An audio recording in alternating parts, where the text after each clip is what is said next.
Hey everyone out there, welcome to the Addicted Fishing Podcast. We got some special guests in the house tonight, and we'll introduce those guests when we bring them in. But for right now, what are we talking about tonight? What do you think we got some cool subjects about saltwater, I think, because our guests are primarily saltwater fishermen, so that's going to be fun. Absolutely. We got this time of year, for the guys that are thinking the big salt game that's going to occur probably June, July, August through October off the Pacific Shore. We've got Stephens and Megan Waltosz in the house tonight. So for those guys that are going to be thinking about doing that stuff, this is the time of year you guys are prepping gear and getting ready. We also had our announcement on our spring chinook seasons for the Columbia River that just came out yesterday too. Pretty much the same run-of-the-mill stuff is going to be March 1 through April 7th. No Warrior Rock or Lewis River Sanctuary exclusion zones. So that's going to be nice. Yeah, it'll be nice. I like fishing that little area. Yeah, spread everybody out too a little bit for some of the other, I'll just say, better areas. Yeah. that I like to frequent. So yeah, no, that'll be good. So that got announced. Everyone's chasing steelhead. Portland had a snowpocalypse. I think they had like 3 inches of snow and pretty much shut the city down for like 4 days. So yeah, that's what happens here in the Pacific Northwest. People don't really know how to drive in the snow. So yeah, we got a couple seminars coming up. We got by the time people catch this, you think? Oh yeah, they'll hear it. We got seminars coming up. We're doing our Springer Bash this year, so we're going to be going to three different locations. We have Bob's Sporting Goods in Longview, Sportco, and then we're going to go to Sportsman's Warehouse. So make sure you just hit us on our website, addicted.fishing, and you can find all the information on those seminars if you guys want to attend them. Oh, yeah, that little thing? Yeah. So at the seminars, we're going to have an Umpqua Marine drift boat. All you have to do to get entered to win the drift boat is attend our seminars. So we're going to be driving that drift boat around with us, towing it around to a few of the seminars, and just come to the seminars, and you're going to get a ticket to win, and we're just going to give one of those away. Give the drift boat away to the addicts. We actually took some of the budget that we had this year and thought, let's give a drift boat away to all the people that support us, the people that help us continue to do what we're doing. So that's what we did. We got a drift boat, and we're going to give it away to one lucky addict that comes to our seminars. So these will be throughout the year. I think the dates for these first Springer Bashes are February 28th. Yep, February 28th. And March 13th. So and the March 13th is still tentative. Yeah, tentative. Yeah, by the time you're listening to this, it might change. Yeah, it might change. You know where to find us. So anyway, on that note, we went to the Sportsman Show. That went really well. And that is actually what kind of reignited me to bring Dell in, because he came to the Sportsman Show and talked to us at the booth. So as Cameron said, we have Dell Stephens in here tonight, and we also have Megan Waltosz in here tonight. Sorry, I don't know your last name. So, but introduce your guys yourself. Let us know who you are. Kind of let us know. I mean, just give us the whole rundown. Sure. Well, I got into tuna fishing quite a long time ago, and today I do about 30 to 40 seminars in the first 6 months of every year, including the Sportsman Show you saw. Write articles. I have a book out called The Dark Side that has sold a lot better than I thought it was going to. And I own Dirt Industries in Northwest Portland. That's what pays for me to play. And in the wintertime, when we're not prepping gear and we're not working, we travel to a few sunny places to practice on yellowfin tuna. So there's 21 species of tuna. I've caught all of them but 4, and trying to check those last 4 off. And there's going to be some interesting trips. We filmed a show last year in the spring out in North Carolina in the Outer Banks, where Megan and Weddy landed their 800-pound tuna and released them. And that show will be coming out pretty soon, called Canyon Warriors. It'll be out in April. Nice. So, where's that coming out on? It's going to come out on Sportsman's Channel. It's going to come out on Comcast Sportsnet too. Awesome. So, and can you give us give the people listening like a little bit of some idea what it's going to be about, or do you got to keep it secret? Oh, it's all going to be giant bluefin tuna. We landed 18 of those things in 5 days, with the average being 450 pounds. That sounds like a lot. I can tell you that you'll watch Megan reel a 450-pounder in 23 minutes. How was it, Megan? Was it fun? Oh, it's a blast. That was the second time I've been back, and the first time was, you hook one and your eyes are about this, huge saucers, and then you do it again and again, and you're like, every time you get up in the chair, you're like, I wonder how big this one's gonna be. That's and then awesome. Second time back, you don't know what to expect because it's always different, and by the end of the trip, me and Weddy were both like, okay, we wouldn't mind if there was one within the slot length so that we could actually keep one, because everything that we caught was above the slot length that year. And so we can't imagine what they're going to be like when we go back in 2019. Next year, yeah. 2019 will be the next trip. And we've heard reports that they've caught their first grander this year. So that's on my bucket list. And I'm hoping to maybe be able to do that in 2019. That's killer. Yeah, we donate that trip to CCA for the Tualatin Valley Banquet. Okay. So the trip last year, we hosted 2 guys for 4 days.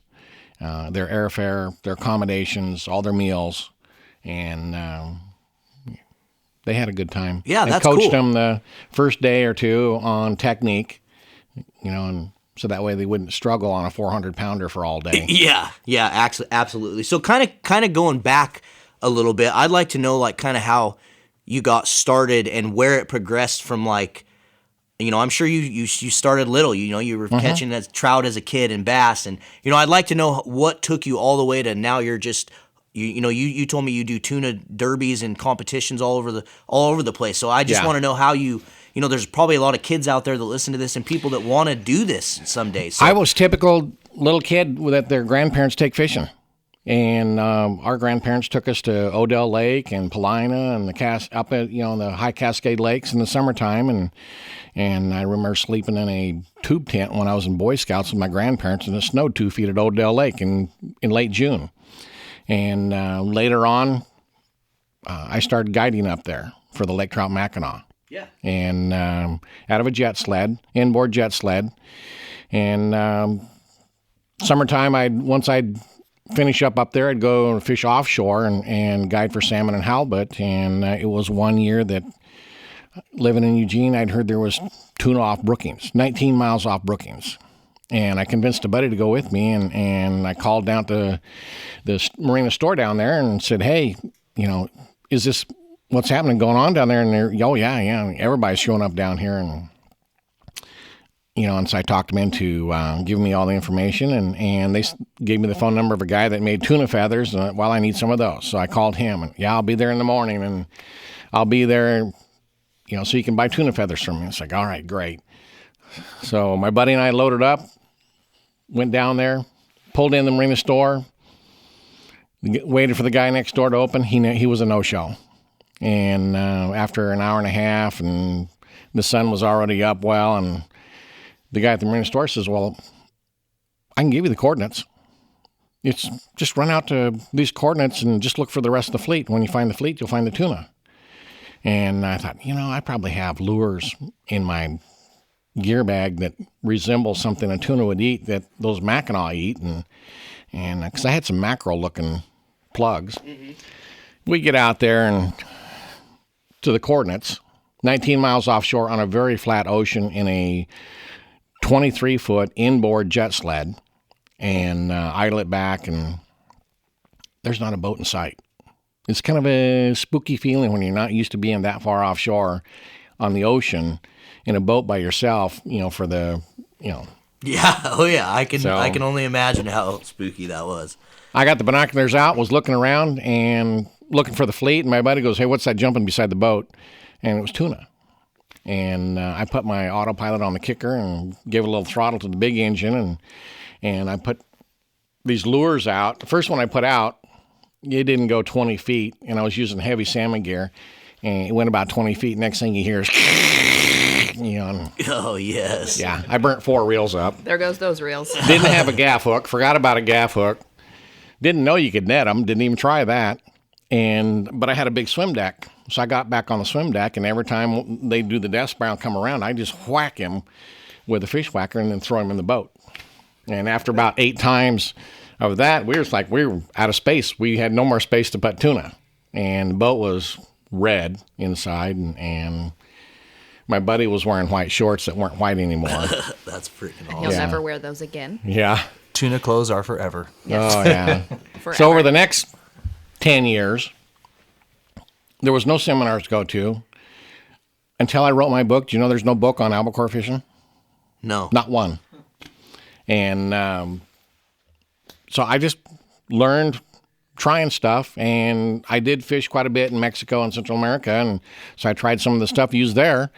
And there was a time I probably had a couple 1,000 pounds of gear in the boat, 10 years into my learning experience, and every time I'd sell a boat, next boat would be lighter because it's like, well, I don't need that. Yeah, you just were learning along the way. It progressed, and then the Oregon Tuna Classic came along, and the guys that started that put that tournament together one year, and I came along that winter afterwards, and I had been sponsored by a lot of companies and pro staff for quite a few companies, and had relationships with quite a few companies, and I'd been working a lot of shows and doing a lot of seminars, and most of it on Mackinac, and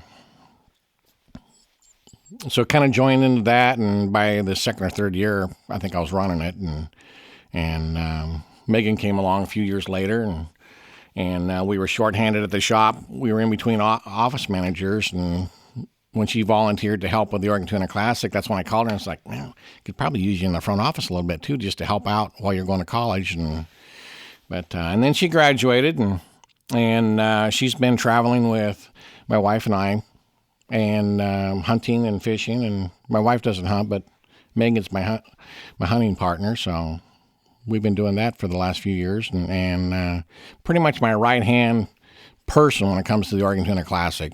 She's probably the only person, probably knows more about what we do with the Oregon Tuna Classic than any other person. So for the people out there listening that might not know what that is, can you just go over what the Oregon Tuna Classic is and kind of just the whole shebang, and either one of you can kind of jump in and talk about that?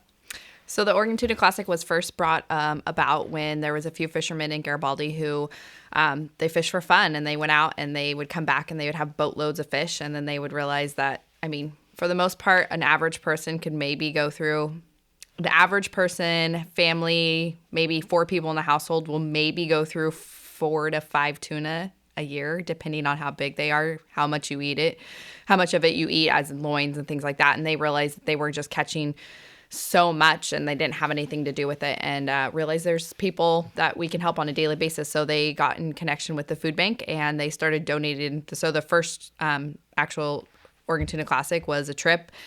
They went out there, they put some money in a pot, and then they threw the tuna to the food bank, and that's how it all started. And then it's just kind of progressed from there. So we now on Saturday night have about 400 to 600 people in our tent.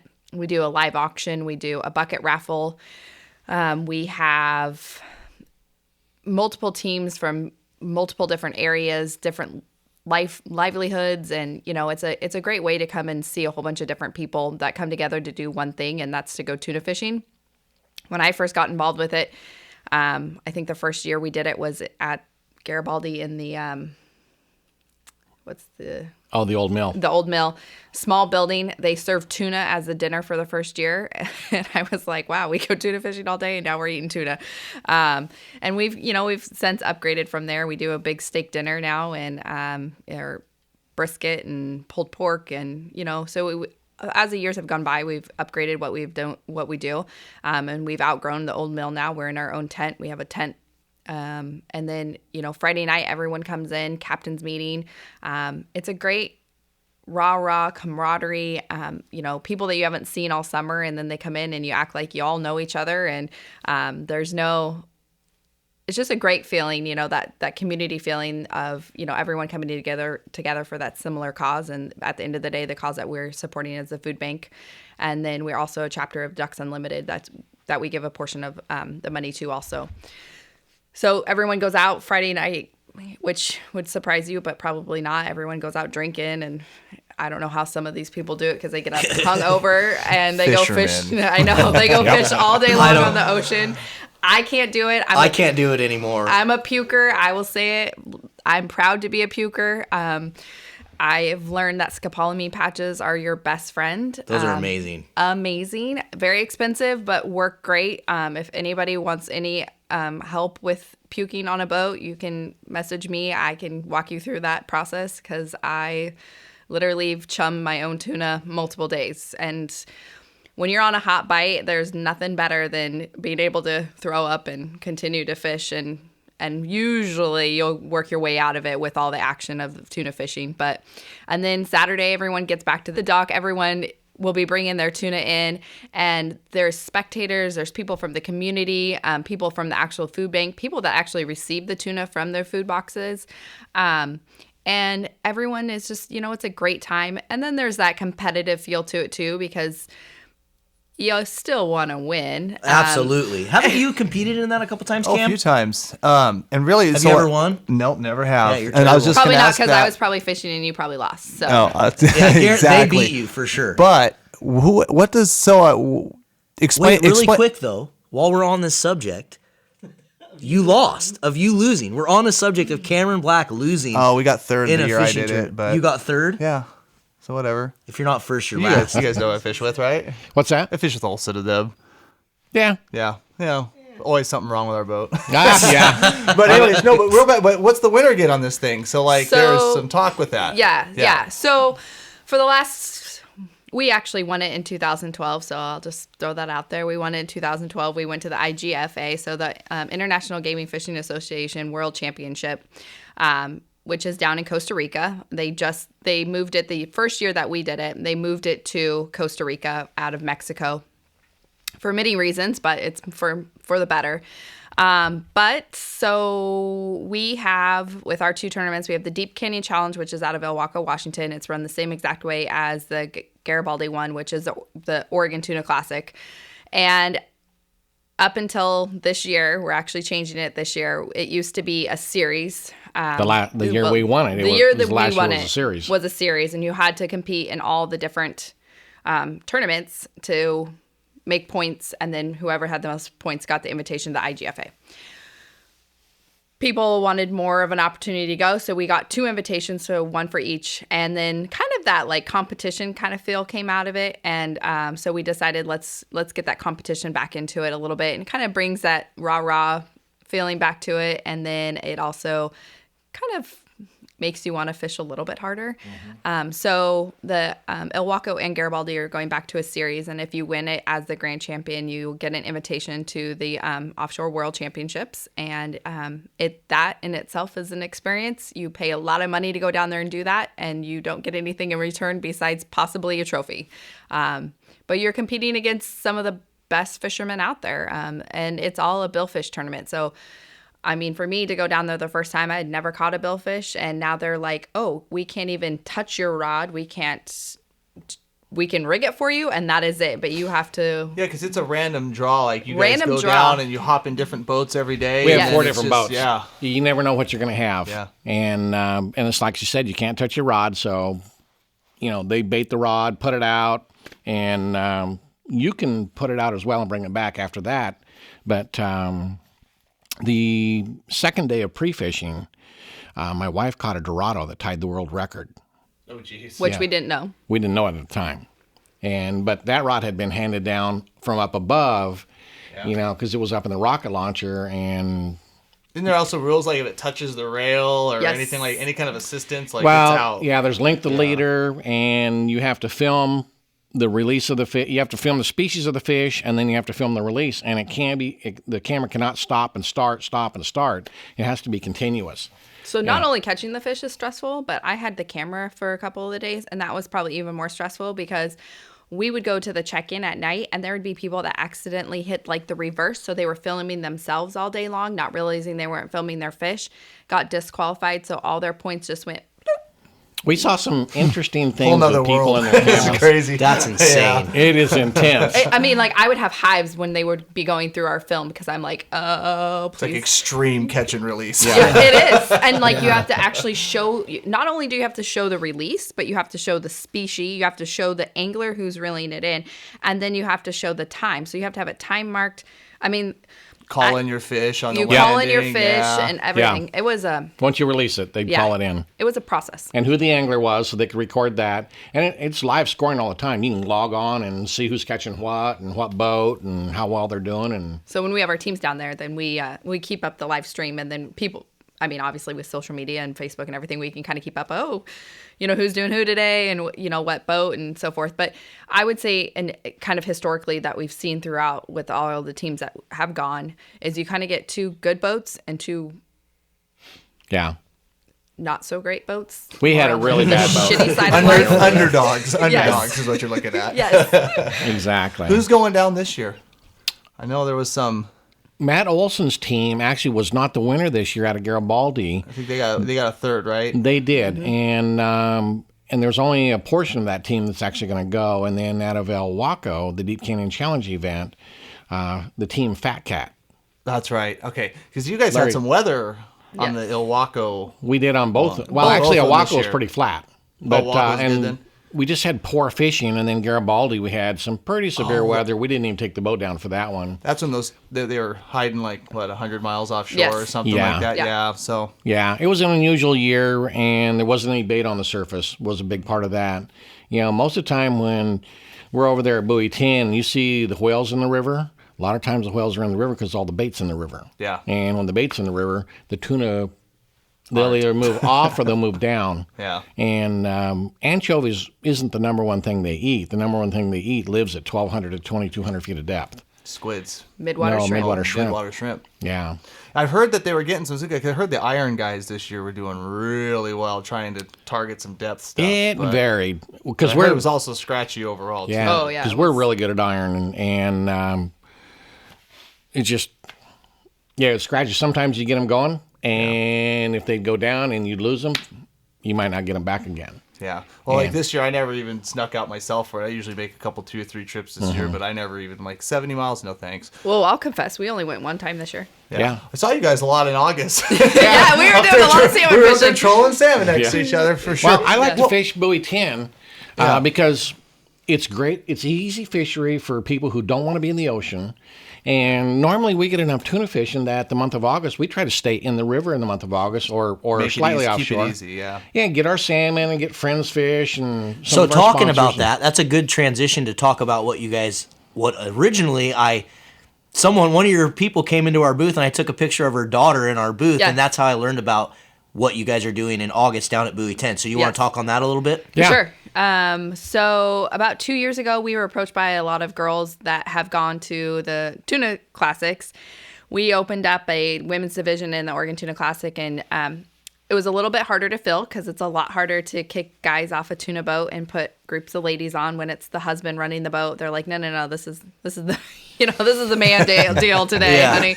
But so we actually provided a couple boats. We got 2 women's teams that did it. Lacey DeWert actually fished her boat with an all-women's team. They did awesome.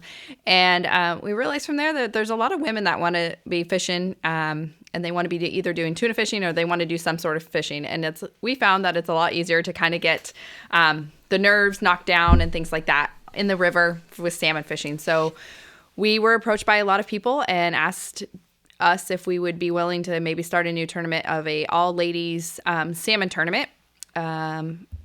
Kind of and run it the same way that we do the Oregon Tuna Classic. So the Oregon Tuna Classic is completely separate.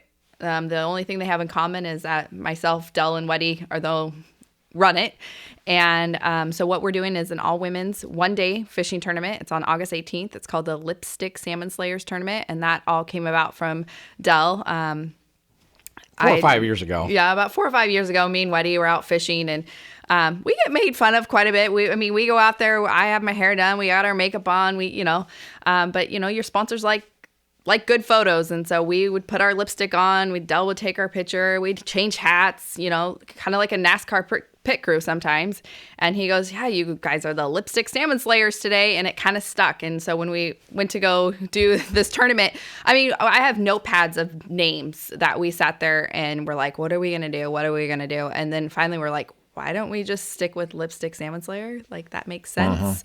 So we did. It seems like a catchy name to me, and I liked it. I thought it was a very catchy name, smart play on marketing. That's what I do for a living. I think that's a smart name. And Marlon liked it so much he wore it on the back of his sweater for half the sports. Yeah, he put a sticker on the back of my sweater, so I was rocking it the whole, Perfect. the We whole time. love So it. kind of talking off that, this is an awesome transition to talk about a subject that's pretty controversial in the fishing industry, and that has to do with the looks of women in the industry. So I kind of like to get just your opinion on that and how you feel about it, because we did an all women podcast, and it was something that for some weird reason we never brought up in the podcast. So we never really talked about that portion of it. So, you hear both sides where You hear the woman that says, I want to dress like a guy. I want to look like a guy.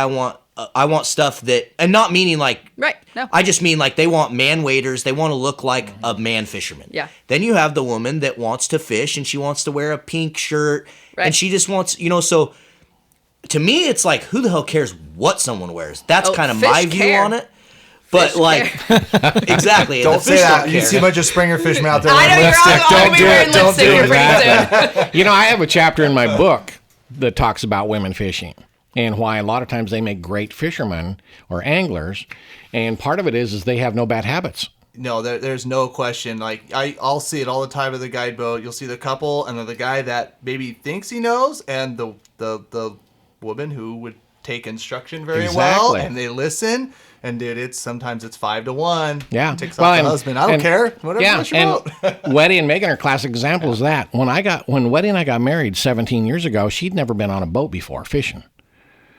And Megan had been on a boat before. She'd caught fish, so forth, but she hadn't done a lot of fishing, but so A lot of tuna fishing. I had done other fishing, yeah, but not a lot of tuna fishing. And so when it came down to tuna fishing and with the girls, they were a sponge wanting to learn, and they've become really, really good anglers because of it. And That's cool. So, Yeah. but going back, like Yeah. I would like to hear like a female's opinion Yeah. on that, just because I think it'd be interesting. So I will say, like, if I'm hunting or fishing or grocery shopping or I'm at home, I get up in the morning, I do my hair and I do my makeup. It makes me feel good. And I don't think it really matters if you want to go out there and look like a guy, go do it, but do it to your best. There's days that I'm like, do I really want to go put my makeup on to go out fishing? You know what? I do, because when people come by the boat, and I've done it once, and people are like, whoa, what's going on with you today? And you're like, wait a second, like one day and I'm going to get called out on this, but you do. But it makes me feel good. And, at the end of the day, like you get off the dock and people are like, did you really just fish? Yeah, sure did just fish. You want to see this one? Yeah. Thanks. For about the first 5 or 6 years, I fished with Del and Weddy in these tournaments. Honest to God, people thought that we just were on the boat to look pretty. And I am not kidding you. We got asked all the time, do you actually fish? yeah, they get hit up in the sports shows and Sports shows, different out, places. out on the boat. And yeah. So it wasn't until I started, Del would promote us on, Facebook and things like that. Like, yes, they actually just caught that fish, and people know now that we actually fish. But I don't think, whatever way you want to go out there, you have to support that and you have to own that. And, I own going out there with my hair in, my face put on. And, if last minute I couldn't do that, I'd still go out there and fish, but it's just my thing. And and there's a lot of the girls that we go with that don't do that. But I'm not a pink person. I someone once said, oh, well, we'll make you pink grundens, and I was like, nope, I like my orange grundens for tuna fishing. I'm good with those. I like my black grundens for salmon fishing. I do have a weird thing that I like my gear to all match, but other than that, I don't, that part of it, We all want that. That's Yeah. why all of us wear all Sims, and Yeah, I mean, no, we want our it's stuff true. to And, match. like- I mean, Yeah. who doesn't? You want it to look Exactly. cool. all my camo mean- matches, and It's just that, but you kind of allude to it a little bit, like there's this tip, like, do you fish? Like that stuff just pisses me off. Even That's the because like stuff at the that- end of the, that's what I think that's what you're alluding to a little Well, bit. more that Yeah. frustrates me, and one of the things I hate more than anything, is when I see other women anglers, and I see it all the time, putting down women like you. They put down women that get pretty and do their makeup, and I don't know if it's because they're jealous. I have no freaking idea, but you see that a lot in the fishing industry. And it's like, I'm always like the stance of like, who the hell cares? Like, if she's out catching fish, she's out catching fish, whether she's got lipstick on or she's Yeah. looks like a dude. And I think that's the one thing that we did with this tournament is that I hear all the time, I hear exactly what you're saying, and I get it on my end, and I have friends that get it too. And so when we decided to put this tournament on, I was like, you know what? I really just want a whole bunch of women to come together and just go and enjoy fishing. I don't care if you're a beauty queen or if you're not. it's not about that. It's about everyone coming together with a similar interest, a similar and being able to lift each other up at the end of the day and go, you know what, I learned something today. What did you learn? Like, I fished with a guide today and he taught me this, or I fished with my husband today and he was able to teach me this, and like be able to bring that family feel back into everything that we do. You know, this world is a crazy world, and if we can have one day where everyone can go and get along and be happy and do something you enjoy to do, why not? And I think at the end of the day, that doesn't matter. And if you throw a little lipstick on and make yourself look good, go for it. Everyone's getting lipstick. And exactly. They're So getting my baked, wife, we're on Facebook Live right now, and my wife just commented and she said, "I go in full makeup wearing sweatpants." Yep. So I go grocery shopping in my yoga pants and full makeup and hair done. I mean, like, yeah, exactly. Well, that was awesome. Thanks for getting that opinion out there to people, because it's cool to hear that. And we don't have a lot of women anglers that we bring into what we're doing at Fishing Addicts, and it's not because we don't like women anglers. It's just because there's not very many women anglers. So I like to bring them in because I like to hopefully get more women anglers like you guys are doing with the tournament. Well, I think part of it too is I've got two of them that are like family.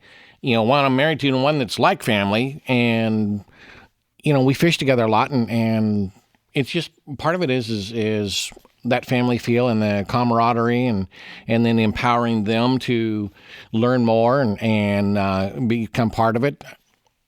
Megan and Weddy are both going to help this year with some of the seminars. I'm going to have the girls do the iron seminars. They're very, very good at it.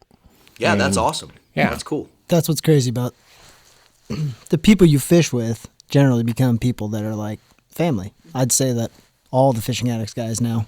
I mean, that's how it's is. kind of like a little family. With our group of guys, it's definitely like a little family. Yeah. I know you're. Yeah, well, maybe not with you.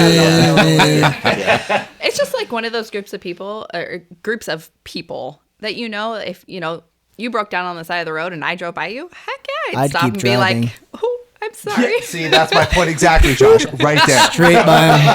I may stop. I may not help, but I may laugh at you. But, Not going to win the tournament today, Cam. Yeah. Oh. No. One more thing on the lipstick tournament that I do want to throw out there is that a portion of the proceeds are going to the American Heart Association. And the one big thing that I want to say with that is recently in the news, family friend of ours, there's a big awareness that's coming with that. Heart disease is a leading cause of death in women, which most people don't think of. They think of breast cancer or, other things, but it is. Heart disease is the leading cause of death in America, I think, in general, in the United States. I don't know if it is, but it is in women. In women it is. Yeah. And that's not well known. And so we picked that to benefit from this tournament. And then we're also having a couple personal stories that are coming out. There's been a lot in my family, and then just you start talking about it and people are like, oh, this happened to me, this happened to me, this happened to me. And so bringing all the women together in that, then we just want to kind of raise awareness about us so that we can all continue to fish on a daily basis. Absolutely. That's awesome. So really quick, while you're on that subject, where can people where can they sign up? Where can they go to if they want to enter it? lipsticksalmonslayers.com, and the registration's all there. Or if you have run into problems, you can, my phone number is on pretty much anywhere. On the website. On the website. If you hit up Oregon Tuna Classic, my email address is there. Dell's is there. We have posters that are going around. You can find me on Facebook. Send me a message. I can walk you guys through the process. I've done like 4 or 5 husbands' registrations for their wives because they couldn't figure it out. So I'm here to help. It's a real thing. And we're going to do some... in the tuna world, we call them TA meetings, tunaholic meetings, where we bring a whole bunch of tuna fishermen together. The Oregon Tuna Classic supports that. We provide the first alcoholic beverage, and then we do kind of Q&A, just let people know what's going on in the industry at that point in time. We do about probably $1,000 worth of giveaways that night to anybody that shows up. And so we're going to kind of take that and then bring that into this Lipstick Salmon Slayers realm and do we haven't figured out what to call it. We haven't figured out what we're going to call that yet. The Tunaholics, and the TA kind of go together, but we're trying to find a catchy phrase for the ladies one. And, we're not sure what it's going to be, but it's going to be the same platform. We're going to provide the Lipstick Salmon Slayers going to sponsor it, provide the first alcoholic beverage, and then we'll do a little bit about fishing, what's going on in the industry, and then how to get more people involved, and just another way to an excuse to go out and have a drink with ladies and talk about fishing. So. Cool. And Yeah. bring husbands and boyfriends and everybody Yeah, it's else. open to everybody. It's not that's- just limited. Yeah, and that's same with the tournament. Obviously, the women are catching the fish, but the dinner on Saturday night, it's going to be really good. Two Girls Catering's doing it. I've tested all the food, and I'm a little bit picky about food, and it is delicious. And we want husbands and boyfriends and grandfathers and anybody, sons, daughters, whoever, to come and have that family feel. Yeah, it'll be a great event. We'll have bucket raffles they can buy tickets for. We'll have great items. There's going to be women's pistols. There'll be women's jewelry, David Yurman jewelry. There's going to be, of course, there'll be some bracelet. fishing stuff in there too. Yeah, absolutely. Rods You and better have reels some fishing and stuff that in kind of there. thing. And the accurate reels already came in the office Yeah. today. They're red. They're beautiful. They're red and silver. So we're trying to hit both sides. Awesome. Yeah, a bit of mixture. And then there's a live auction. And there'll be some really nice stuff in there as well. We have Cool. some guided trips. So August 18th, Astoria. Where, just real fast, where in Astoria? What's the it's going to be at the Astoria Armory, Astoria Armory? Okay, and the weigh-in's going to be at England Marine. perfect. So for those familiar with that, August 18th. Yeah. Cool.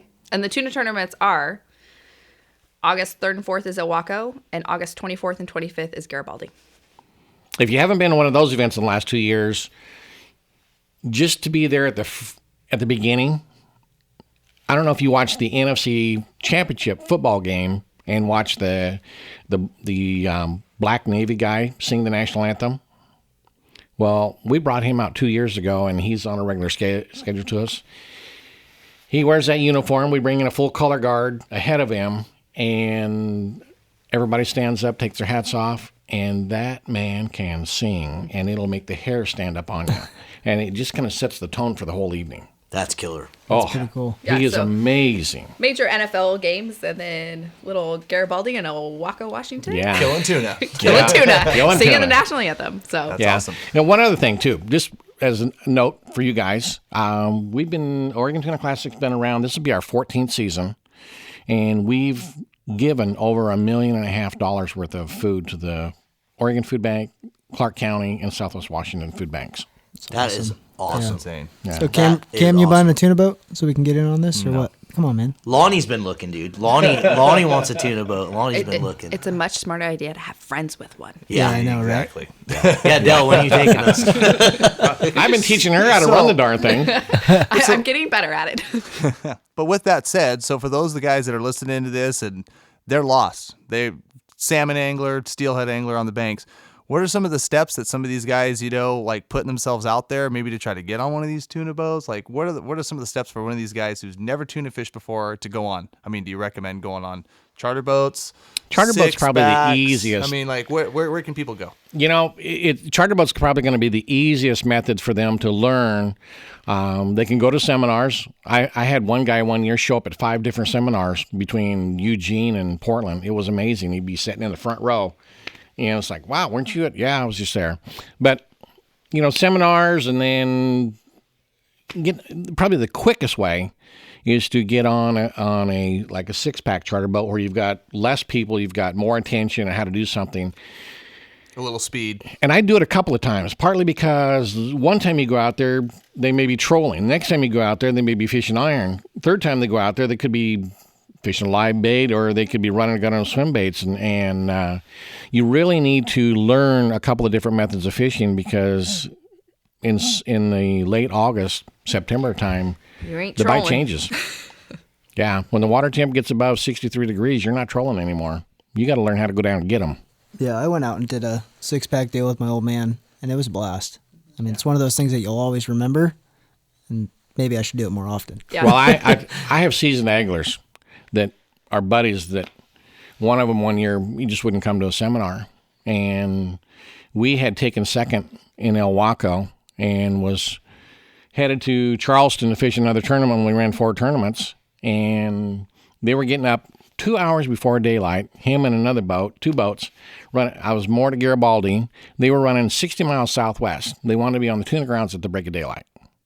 They thought that's what they had to do to catch fish. And we decided, hey, we need fuel. So we got to wait for that. And the crew goes, do we really have to get up and do that early? And it's like, no, not really. And We got down there about 9:30 to the same area. Call the guy on the radio. Hey, how you doing? He goes, oh, it's been pretty slow. I only have one fish in the box. Oh, wow. All right. Well, if we get it going, we'll let you know. Hang the mic up, the rod goes off, and we converted it to a wide open bite right there on iron. We didn't have any live bait. And after about an hour ago, we forgot to have a conversation about how many fish we wanted. It's like, how many do you want today? How many do you want today? How many do you want today? And next thing you know, it's like, oh, stop. Because we're way over that. And called a buddy up. Hadn't had a chance to call him. It's like, hey. We're on them. You may want to come up here because we're plugged and we're headed back in. And he had, I think, 2 or 3 fish at that time. But he wouldn't come to a seminar because he had too much ego.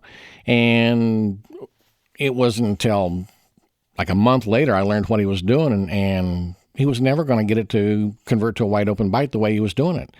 And it's amazing how many people won't come to a seminar and too much ego. Yeah, that's not a smart play on any sort of fishery I'm at all. like, which is crazy because I love teaching seminars for the one reason that I get to talk to about 100 different people. Yeah, and even I'm sure you've probably gotten some nuggets and some information that you went put that in the bank and try. It's just a great conversation to have, and that's why our Wednesday live feeds on Facebook. If the podcasters out there don't tune into them, that's why those are so awesome because we actually are talking to sometimes 300, 400 fishermen. And they're typing up and they're teaching us in comments, and it's just such a cool platform. And you definitely have to keep your mind open. And I always say, like, if you're not always learning, then there's no point in fishing. Because that's what drives me is always like learning something new. That's what keeps me motivated. We were back at the dock by noon with a plug boat, and he didn't come in until toast for lunch. Yeah, he didn't come in until 6 o'clock that evening, and had about a third of what we had. It's still so funny too because you're talking about like converting like the troll bite and stuff. And 20 years ago, right on the boats, it was either trolling clones, or throwing anchovies at them. And then if someone even halfway thought about the jig, it was the 4-ounce sumos with the treble hooks, and like just to see how far like the jigs have come in 20 years of fishing. It's just it's almost like you'd have to think like what we've done either with anything from like spriggers to like twitching to bobber dogging, like just things advance. Just everything advances, and if you're not on top of it, sometimes like your buddy, you're gonna get left in the dust. Yeah. Well, they've been pitching iron in Southern California for years. We didn't start pitching iron until a few years ago. There was a few people doing it. Yeah, we had some stuck on the old charter boats back when I was in my teens that were like these. We were like, what the hell do we do with these things? They're like green and yellow. Like they weren't even anything close to what we're using these days. And I know it. Well, I'll tell you, a green sardine swim bait is absolutely wicked in Mexico and Central America on Dorado. They will eat those things up like you wouldn't believe. Oh, but like I caught like 30 in 5 days. Oh, jeez. Like up here, like swim baits, X traps, fish traps, or X wraps, fish. All that stuff. Forget about it. Nobody even thought about that 20 years ago. I know it. We were fishing for black marlin in Panama, and we were using swim baits and small iron to catch our small tuna to harness up to rig for live bait trolling for the big black marlin. That's insane. Yeah, and I was sitting on the gunnel with my spin rod that I had been using to catch the bait with, and I just put it back there a little ways, and you could see that Dorado come streaking from the side into that and took that. And boy, on about the end of the second day, my buddies were going, you got any more of them things? They were having more fun doing that. We were catching black marlin. That's awesome. Surprise. Yeah. That's awesome. So really quickly, can you just kind of outro it? Tell us about, where people can find you. If they want to talk a little bit more about the classic, about the re-pitch all the different platforms, your websites. Chain events from now till next winter. Just run fire through them again. Well, August 3rd and 4th, Deep Canyon Challenge out of El Waco. That's the first of the events. And then the Lipstick Salmon Slayers Tournament on the 18th of August is the salmon tournament for the ladies.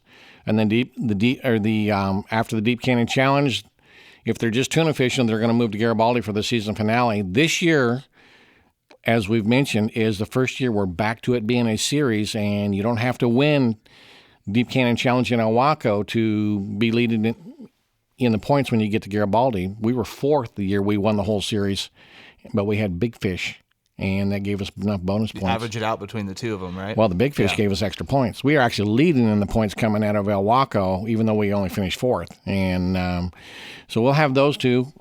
Between now and then, there's going to be seminars. And I have just now started scheduling some of those. We're going to have, we'll be up in Sportco on June 9th.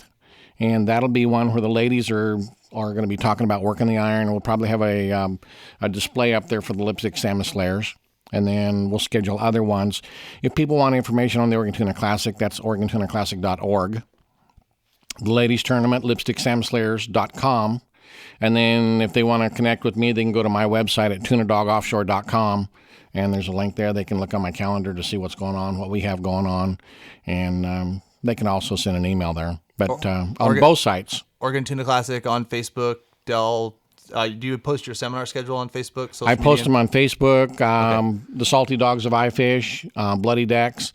And then I also put them on my calendar on my tunadogoffshore.com site. Perfect. Tunadogoffshore.com. Perfect. And you want to give you got any social media places I'm on anyone can follow Facebook, you? I'm on Instagram, and then what are your platforms? What's the names? What's the usernames? just my name, Megan Waltosz. Megan Waltosz on Facebook and It's Instagram. WALTOSZ. Z as in zebra. Perfect. So, and then you can find my email address on either Dirt Industries or Lipstick Salmon Slayers or Oregon Tuna Classic and then that's pretty much I'm pretty much at all of those places. And, Perfect. Yeah. Perfect. Well, thanks so much. We appreciate you guys coming in. We really, really you. appreciate it. It's kind of cool to talk saltwater because we don't really ever get to do it. And hopefully we'll get out and get to fish with you. Oh, you bet. We appreciate you inviting us in. Absolutely. Thanks for coming. Yeah. Thank you, guys.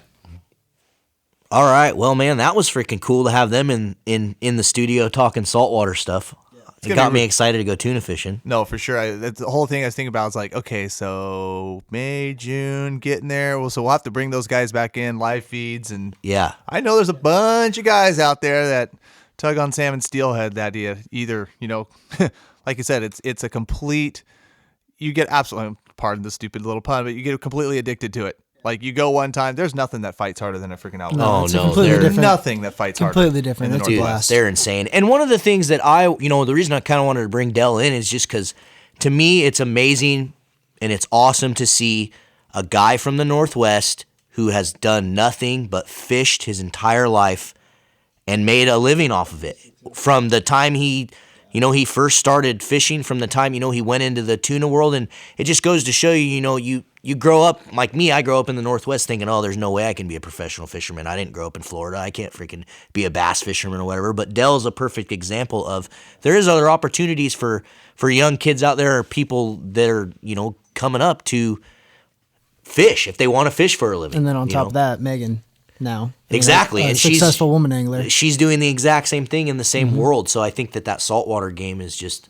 No, and everything's fun. constantly just evolving. I mean, just when we think we have it figured out, there's always something new. Just like our Education, world. the whole thing. It all rotates around to where I don't know. It's like it's always relevant, but at the same time, like 20 years ago, what these guys are doing now is nowhere close to what. I mean, I kind of want to get his book to see. Have you read his book at I all? have not, and I wonder if it's on like. I wonder if it's on like audiobook. Hopefully it is. There you go. Yeah, because I don't read.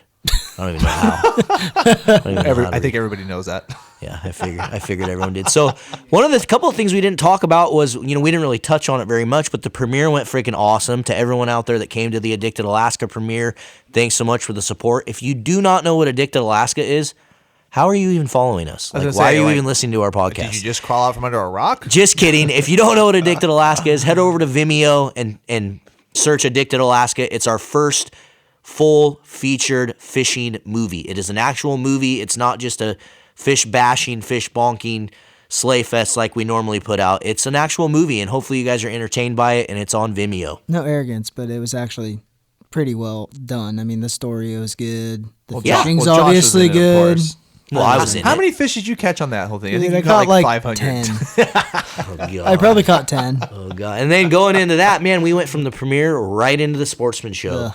And how crazy was it to see I'll just just sigh. how many people came to our booth and said, dude, we love your live feeds, or we love your videos, or it's just awesome. So all you people out there that are following us and continue to follow us, just know that we're extremely freaking thankful for it. And I'll keep saying it over and over again. Without you guys, Fishing Addicts is freaking nothing. So thanks so much for following us, and we hope you guys are learning from us and being entertained, and that's what our goal is to do. So yeah, there's no question that, I mean, just talking with all our fans and stuff at the seminars and really at the sports show and stuff like that, it really kind of hits home and motivates us, I think, to try to expand this community even more than it is. So absolutely, no, we love hearing from you guys, and we do appreciate all your guys' support.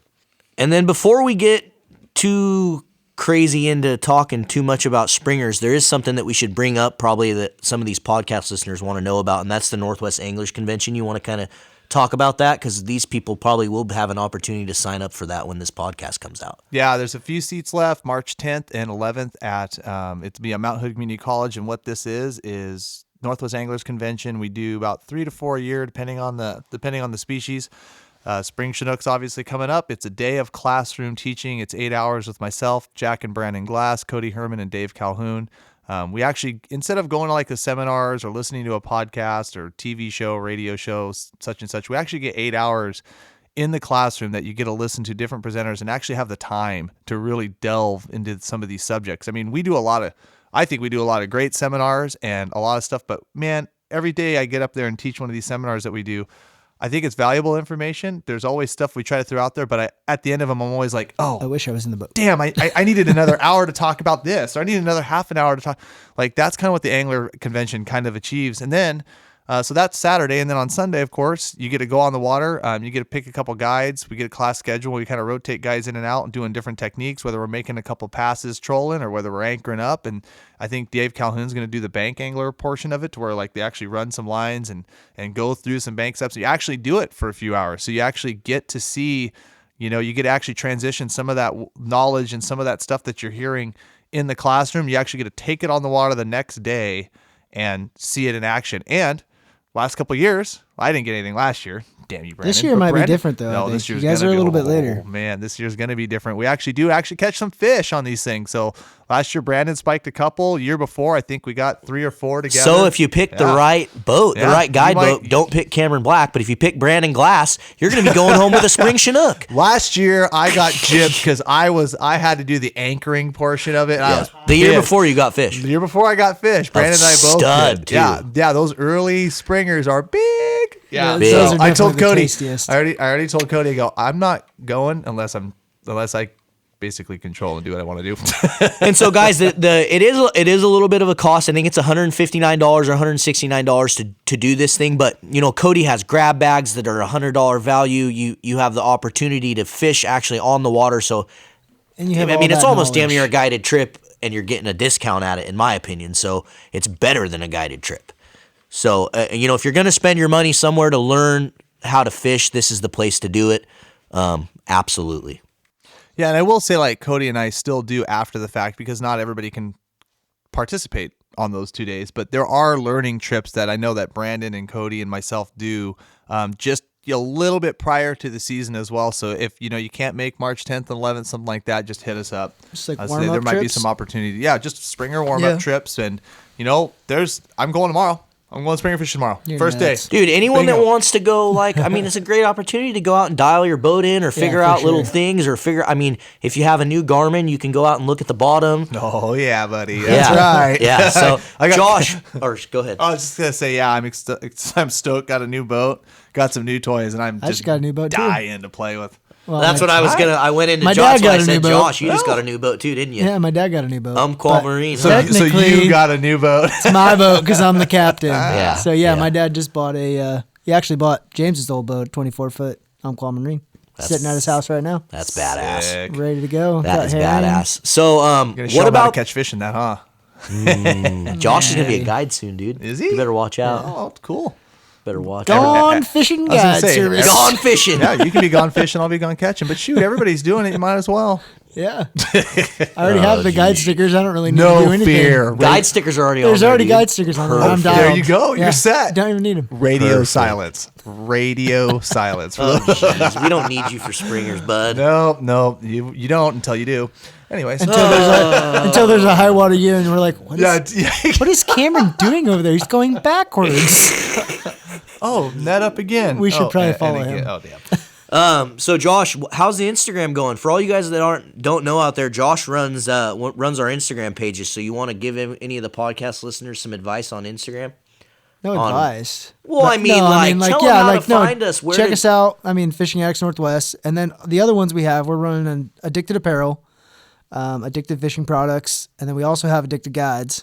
So look up all those Instagram platforms: Addicted Apparel, Addicted Guides, Addicted Fishing Products, and Fishing Addicts Northwest. And if you guys tag us, hashtag Addicted Fishing or hashtag Fishing Addicts Northwest, Josh will hopefully share one of your pictures. So yeah, definitely. We try to share them. So if you guys have some good content, we'd love to repost your Instagram.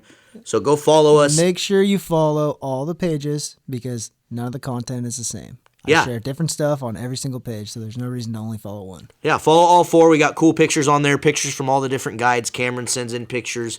Jordan Knigge, Eric Swanson, Nick Popoff. So there's lots of content and cool pictures coming from lots of areas. So make sure you guys follow those Instagrams. And then also, if you guys don't subscribe to this podcast, please subscribe. We have tons more coming. I know I always say that, but we do have a lot more coming. We're done with the Sportsman Show, freaking movie premiere circuit. It's game on. It's fishing season's here. So fishing season's here. We're gonna have a lot more podcasts. So make sure you subscribe. Make sure you go subscribe to us on our YouTube channel. It's Fishing Addicts Northwest. Subscribe to Cameron over on his Facebook page at Gone Catching Guide Service. And Josh, if you want to follow him on Instagram, it's just Josh Handy, right? What's your guide service going to be? Gone Fishing. Gone Fishing Guide Service. Got it. So everybody also make sure you subscribe to our daily live feeds, or not daily, but weekly. Yeah, and if you guys don't know, we do a live Facebook show every single week on Wednesdays at 6:30. So if you guys are looking for something to do on Wednesdays at 6:30, tune into our Facebook Live. If you're busy on Wednesdays at 6:30, just head over to our Facebook page and you can watch any of those Facebook Lives under the video section. I'm just going to say that real fast, that if you do watch the live feed on Thursday or Friday and you comment on that, did you see that in the group today? No, but did you see someone was like posting in the group? No. He must have I don't know how he did it. He saw the link and he's like, okay, I'm ready to go, or something like that on the live feed. And he was posting. It was yesterday. Why is no one talking to me? It was yesterday, and I happened to find out that I actually know the guy, so I'm not going to call him out here, but I was like, geez. no. Anyway, guys, we're just doing some shameless plugs of all of our platforms, not for us, but because we want you guys to be able to follow all the things. If you're listening to our podcast, you must love what we do, so make sure you hit us up on Facebook and YouTube and Snapchat and all the other different outlets, because we do different content on all of those. Also, if you're company or a product or something and you're looking for some help as far as video goes, or you need some help as far as advertising goes, we are currently looking for some new sponsors. We do have some room available to bring on some new partners. Please do know that we're very selective with who we work with, and it has to be a product that we love and that we support. No offense, but that is the only thing that's there. I wanted to throw that out there, so if you guys didn't know, we are available to work with if you guys want us to, if there's any businesses out there listening. So you can hit us up at fishingaddictsnorthwest@gmail.com, or just hit us up on Facebook. Either Cameron or myself can help you with that. So. And one little additional thing to that too, if you're a lodge or a location too, we are, after the success of the first movie, we are absolutely looking at where we can do number 2, 3, 4, 25. Yeah. So we're going to be doing a bunch more of our movies. That's going to be a priority for us. The response we got from it was so good that, we want to expand that. So, and it was, I ain't going to lie, it was really fun to do. I want to do another one. Yeah, it was a blast. And I hope you guys liked the movie. Again, it was Addicted Alaska.